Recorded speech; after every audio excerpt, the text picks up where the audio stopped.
Սիրելի հայրենակիցներ, մենք հիմա գտնվում ենք ամրացված շրջաններից մեկում։ Առիթ ենք ունեցել խոսելու, որ վերջին տարիներին էական աշխատանք է կատարվել սահմանային պահպանության հնարավորությունները մեծացնելու համար, կառուցվել են ամրացված շրջաններ, կատարվել են ինժեներական աշխատանքներ։ Վերջին օրերին մեր գործընկերների նկարահանող խմբի հետ միասին մենք ձեզ ենք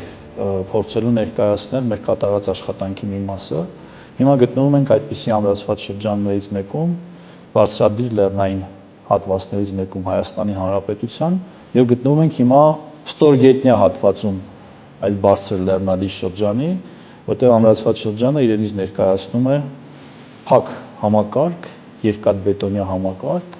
ծածկված նաեւ հողային շերտով եւ ըստ էության մենք գտնվում ենք հիմա գետնի տակ։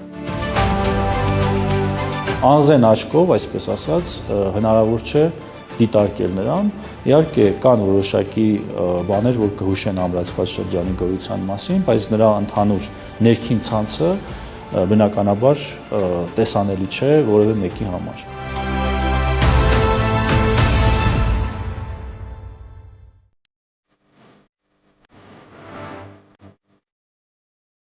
Ամրացված շրջանը ունի խրամուղիներ, որով միացվում են իրար խրամաբջիջները։ Այդ խրամաբջիջները նախատեսված են թե առաջնագծի եւ թե թիկունքի ապահովման համար, այսինքն կախված տեղանքից ամրացված շրջանները հնարավորություն ունեն շրջանաձև պաշտպանության։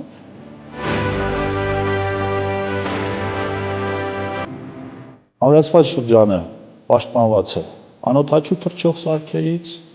իրենց կազմ կառուցվածքով նրանք բավականին ամուր են եւ ըստ էության պոտենցիալ մարտի ժամանակ կարող են ապահովել մեր զինվորների կենսունակությունը եւ հնարավորություն տալ ավելի լավ դիրքերից կամ ավելի շահեկան դիրքից իրականացնել մեր երկրի սահմանների պաշտպանությունը։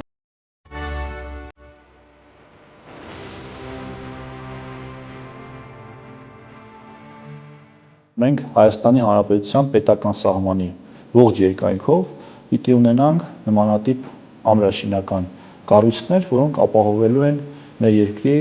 տարածքային ամբողջականությունը եւ սահմանների անձեռնամխելիությունը։ Արդեն վերջին տարիներին դրանց թիվը հասնում է մի քանի տասնյակի։ Ես շատ կարևոր ձեռքբերում եմ համարում զինված ուժերի համար եւ մեր ինժեներական մտքի համար, որովհետեւ սա առաջին հերթին մեր զինվորներին պաշտպանվածության, միևնույն ժամանակ հոգեբանական հսկայական առավելություն է տալիս նրանց։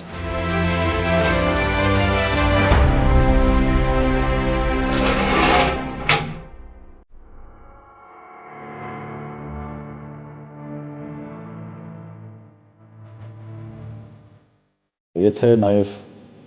դիտարկենք, որ սա ըստ էության սահմանին գտնվող ամրացված շրջանը հենակետ է, դիրք է, նախկին մեր տրամաբանությունից սա էապես տարբերվում է, թե իր հնարավորություններով, թե կազմով ու կառուցվածքով եւ թե իհարկե իր ամրությամբ։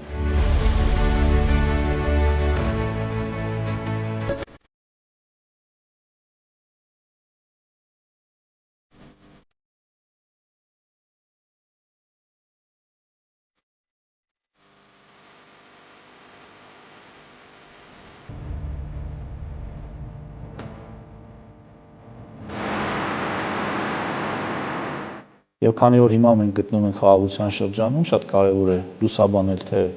ինչ է ամրացված շրջանը, ինչի համար է նախատեսված։